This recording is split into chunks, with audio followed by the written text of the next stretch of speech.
Зајакнување на капацитетите при изборот на судии, зголемување на нивниот интегритет и создавање на кадри кои ќе станат врвни правни експерти се дел од пораките кои беа испратени на денешната конференција Реформи во правосудниот систем меѓу политиката и правото. Универзитетскиот професор Атанас Козарев рече дека 2% доверба во судството е бројка која треба да се зголеми со цел нормално функционирање на македонското судство. Објасни дека бројката не може да се генерализира, бидејќи во македонските судови има и судии кои работат чесно и според законските регулативи. Да направена паралела во делот на состојбата која што се оценува како 2% добреба во правосудството. Меѓутоа, ние не можеме ова оценка да ја пресликаме за сите судии обвинители. Има честни судии обвинители кои што навистина својата работа извршуваат квалитетно на начин како што пробишува законот, а не под страф од властодржците во нашата држава.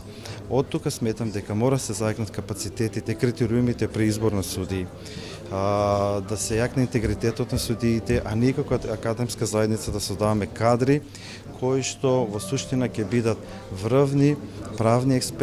За довербата во правосудните органи покрај правните експерти зборува и представници од бизнис заедницата.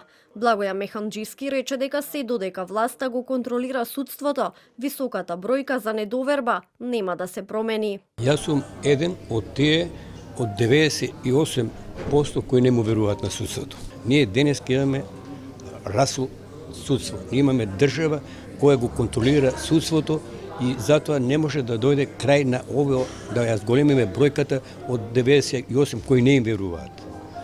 Посебно јас сум тука и како да кажам странка во штетените и че имате прилика да го видите, бидејќи стварно ова судство не е судство, ова е кривосудство. На конференцијата учествува и експерти од регионот. Министерот за економија во Травник, Босна и Херцеговина, Седжат Милановиќ, објасни дека за земјите кои се во транзиција, обврските за спроведување на правосудните реформи се поголеми, бидејќи се дел од процесот за пристапување во Европската Унија. Која е основна тема?